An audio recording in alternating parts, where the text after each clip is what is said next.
नाशिकच्या पंचवटीत jogging track असलेल्या Shrikrishna garden समोर साकारलाय 7 मजली देवीदास हाईट प्रकल्प। मग येताय ना आजच आपला फ्लॅट बुक करायला देवीदास हाईट्स मध्ये। आमचा मोबाईल क्रमांक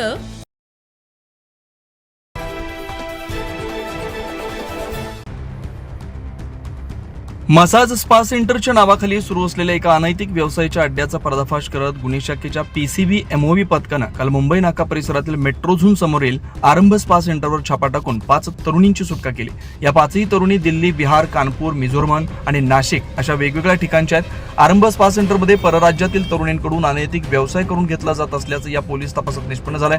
सदर स्पा सेंटर चालवणारी संचालिका खुशबू परेश सुराणा या महिलेलाही पोलिसांनी ताब्यात घेतलंय। यापूर्वीही सदर महिलेच्या विरोधात पिटा आणि पोक्सो कायद्याअंतर्गत गुन्हा दाखल आहे। या प्रकरणी मुंबई नाका पोलीस ठाण्यात गुन्हा दाखल करण्यात आला असून पुढील तपास मुंबई नाका पोलीस करतात। सदरची कारवाई सहाय्यक पोलीस निरीक्षक विश्वास चव्हाणके, प्रवीण माळी, शेखर पठाण, नामदेव सोनवणे यांच्या पथकाने केली आहे। 9 न्यूज महाराष्ट्रासाठी प्रतिनिधी नितीन चव्हाण, नाशिक।